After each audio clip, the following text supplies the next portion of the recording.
নমস্কার বন্ধুরা, আমি ডাক্তার অমিত কুমার হালদার। আমার এই হোমিও হেলথ চ্যানেলে আপনাকে স্বাগত।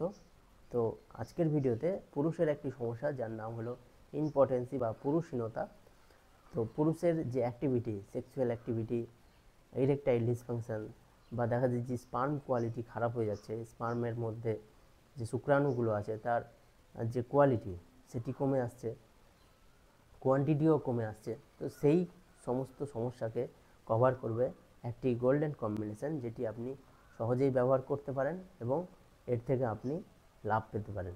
তো ভিডিওটি স্কিপ না করে অবশ্যই সম্পূর্ণ দেখুন, এবং আপনি আমার চ্যানেলে নতুন হলে অবশ্যই আমার এই চ্যানেলটিকে সাবস্ক্রাইব করে নেবেন, কারণ এই ধরনের ইনফরমেটিভ ভিডিও আমি দিয়ে থাকি। তো আপনার অবশ্যই ভালো লাগবে এবং আপনি উপকৃত হবেন। আর যদি আপনার কিছু জিজ্ঞাসা থাকে আমাকে হোয়াটসঅ্যাপ করতে পারেন। তা আসুন তাহলে শুরু করা যাক। তো বন্ধুরা, এই ইম্পটেন্সি বা পুরুষহীনতা বিভিন্ন কারণে কিন্তু হয়। যদি দেখা যায় যে আপনার হাই ব্লাড প্রেশার থাকে, বা আপনি যদি হাইপার ডায়াবেটিক হন, অনেক দিন ধরে ডায়াবেটিসে যদি ভোগেন, সেক্ষেত্রে কিন্তু আপনার এই ইম্পটেন্সি সমস্যাটি আসে। আপনার শরীরে যদি কোনো গুরুতর রোগ থাকে, কোনো ভাইরাল ডিজিজ বা ব্যাকটেরিয়াল সংক্রমণ যদি থাকে, সেক্ষেত্রেও কিন্তু আপনার এই ইম্পটেন্সি সমস্যা আসতে পারে। যদি আপনার লাইফস্টাইল ঠিক না থাকে, আপনি প্রচুর পরিমাণে রাত জাগেন, প্রচুর নেশা করেন, প্রচুর উল্টোপাল্টা জিনিস খান, প্রচুর স্ট্রিট ফুড খান, আনহেলদি ফুড হ্যাবিট আপনার আছে, সিডেন্টারি লাইফস্টাইল, এক্সারসাইজ করেন না, সেক্ষেত্রেও কিন্তু আপনার এই ইম্পটেন্সির সমস্যা আসতে পারে। যদি দেখা যাচ্ছে যে আপনার স্বভাব খারাপ থাকে, প্রচুর পরিমাণে মাস্টারবেশন করেন, সেক্ষেত্রেও কিন্তু একটা সময় এই ইম্পটেন্সির সমস্যা আসতে পারে। তারপর যদি আপনার লোয়ার অ্যাবডোমেনে যদি কোনো প্রস্টেট সংক্রান্ত বা ব্লাডার সংক্রান্ত সমস্যা থাকে, এর পাশাপাশি যদি সেই সমস্যা সমাধানে অপারেশন করে থাকেন, সেক্ষেত্রেও কিন্তু আপনার এই ইম্পটেন্সি সমস্যাটি আসতে পারে। তারপর যদি আপনি প্রচুর পরিমাণে অ্যান্টিবায়োটিক বা পেন কিলার বা স্টেরয়েড জাতীয় মেডিসিন যদি সেবন করে থাকেন, সেক্ষেত্রেও কিন্তু আপনার এই ইম্পটেন্সি সমস্যা আসতে পারে। তো ইম্পটেন্সির সমস্যা একদিনে শুরু হয় না, ধীরে ধীরে আপনার এই সমস্ত সিচুয়েশনের মাধ্যমে কিন্তু আপনার শরীরে উপস্থিত হয়। এই ইম্পটেন্সি যখন আপনার দেখা দেবে, তখন সবথেকে যেটি ভয়ঙ্কর ব্যাপার হয়ে দাঁড়ায়, সেটি হলো আপনি বন্ধ্যাত্বর শিকার হতে পারেন। এই সমস্যাটি অবশ্যই আপনাকে ট্রিটমেন্ট করাতে হবে, কারণ এই সমস্যাটাকে যত চেপে রাখবেন তত কিন্তু বাড়বে। তো এই ক্ষেত্রে আপনি অবশ্যই কোনো অ্যাডভাইসের মাধ্যমে আপনার এই সমস্যাটাকে গুরুতর সমস্যা হওয়ার আগেই ট্রিটমেন্ট করবেন, এবং এই সমস্যাটি সমাধানে বেসিক পর্যায়ে আপনি এই কম্বিনেশনটি ব্যবহার করতে পারেন। এই কম্বিনেশনের প্রথম মেডিসিন অ্যাগনাস। এই অ্যাগনাস মেডিসিনটিকে আপনি মাদার টিনচার ফর্মে নেবেন 10 ml।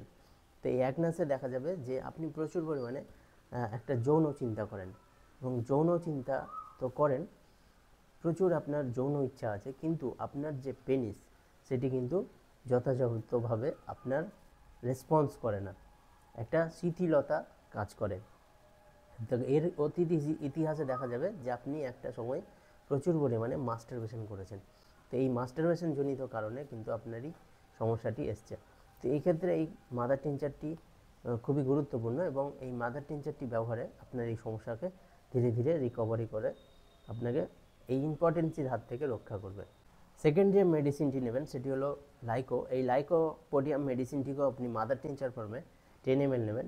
লাইকোতে দেখা যাবে যে অল্প বয়স্কদের যদি এই ইম্পটেন্সি সমস্যা আসে, এবং তারা দেখা যাচ্ছে যে প্রচুর পরিমাণে নেশা করেন, ধূমপান করেন, তো সেই ক্ষেত্রে দেখা যাচ্ছে যে এই ইম্পটেন্সি সমস্যা এসছে। তো সেক্ষেত্রে এই লাইকো মেডিসিনটি খুব গুরুত্বপূর্ণ হয়ে ওঠে, এবং এই লাইকো মেডিসিনটিকে ব্যবহার করার জন্য অবশ্যই একটা মেন্টাল সিনড্রোম ম্যাচ হওয়া জরুরি।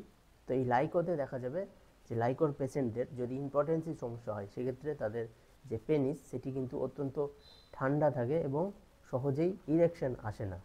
তো এই ক্ষেত্রে এই লাইকোপোডিয়াম মেডিসিনটি ব্যবহার করতে পারেন। এই লাইকো মেডিসিনটিও আপনি মাদার টিনচার ফর্মে 10 ml নেবেন। থার্ড যে মেডিসিন সেটি হলো সেলিনিয়াম। তো এই সেলিনিয়াম পেশেন্টদের দেখা যাবে যে পেশেন্ট সেক্সুয়াল অ্যাক্টিভিটির জন্য প্রস্তুত হয়, কিন্তু যখন সেক্সুয়াল অ্যাক্টিভিটিতে পারফরমেন্সে যায়, তখন তার একটা ইরেকটাইল ডিসফাংশনের সমস্যা তৈরি হয়, অর্থাৎ তার লিঙ্গ শিথিল হয়ে যায়, কোনো মতেই সে আর ইরেকশন হয় না।